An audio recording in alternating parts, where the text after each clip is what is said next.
to start off with a story that actually published yesterday in the New York magazine. It was a story involving an interview with Gary Gensler, who of course is the chair of the SEC, and he repeated a statement in that interview that I think is important to reiterate, which is that he thinks that every token outside of Bitcoin is basically a security, and this is an important point to make, although it comes across as a bit of a surprise in the interview, and it's basically something that he's been saying for a number of months, which the industry has failed to really recognize, I think, properly, and that's that when you have an expectation of a return around a token, you can have a right to say that that's a security, and that's what he repeats in the interview.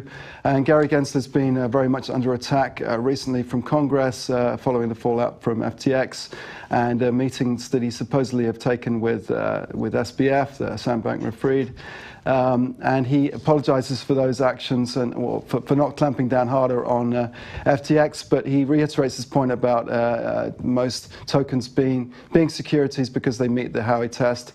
And that comes as a surprise, but shouldn't really be a surprise because it's something he's been saying for many months. And he thinks that the only token out there that isn't a security under his view is Bitcoin. So I think this is good news for Bitcoin and what he's saying, but bad news for the rest of the industry. And I think generally the industry has been living under wishful thinking, imagining that a lot of these token projects are not going to be finally registered or clamped down upon by the SEC, but it now appears that they are going to be clamped down upon. So that's something to talk about now.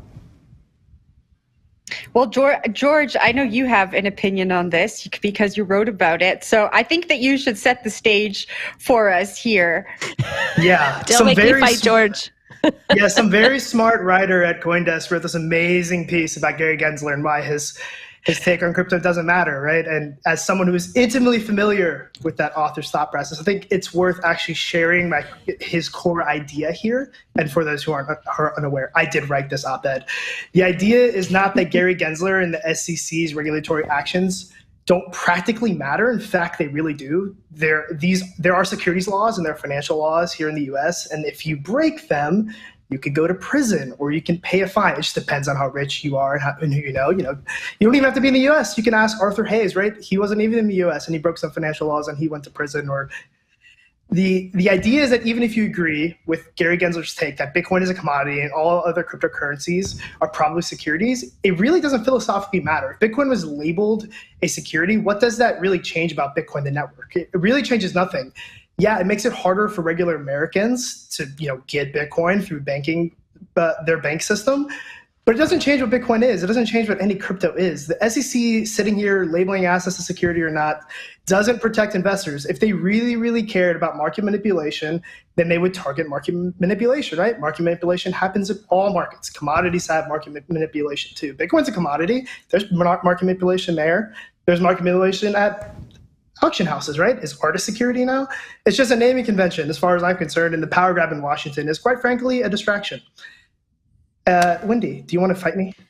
Yeah, I do. Well, actually, no, I actually agree with you. I do want to say this. Good. I would like to formally report myself to the SEC because when I was in community college No, I'm going to report myself to the SEC because when I was in community college, I would go to the thrift store and I would buy used designer and vintage goods, and then I would resell it on eBay in order to pay for my community college tuition because I didn't have enough money working my 9-to-5 to pay for that education. And I was right at the income bracket to where you don't qualify for any of the FAFSA or anything like that. So Gary Gensler, please come get me for that.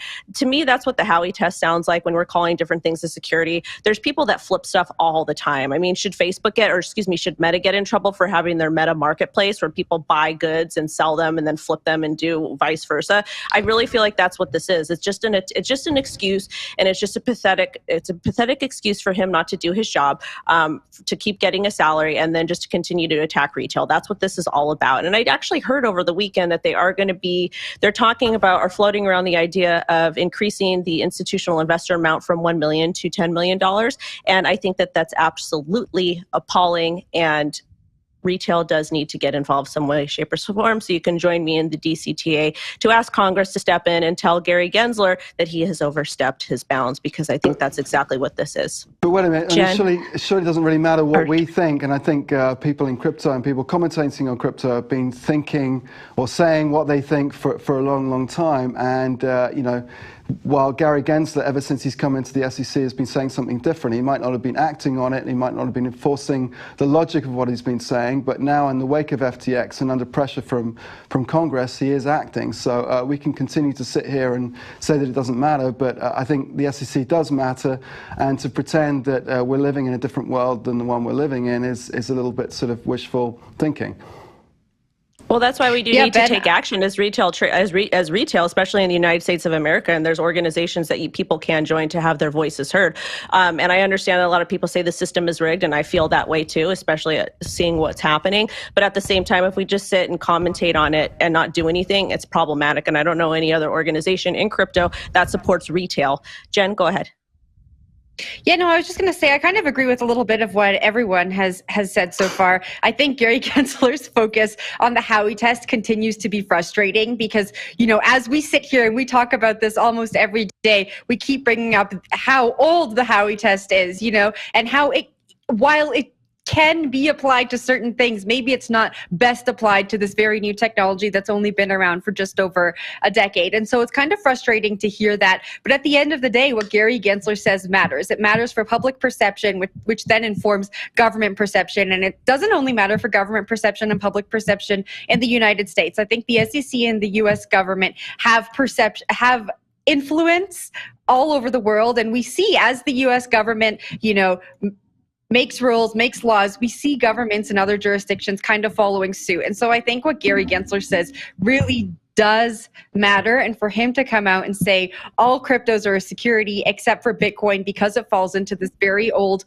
framework from the 1930s is frustrating. I don't know if it's going to change anything, the fact that we're saying it's frustrating here on this show, but I don't know. I don't know how to even end that. It is just frustrating.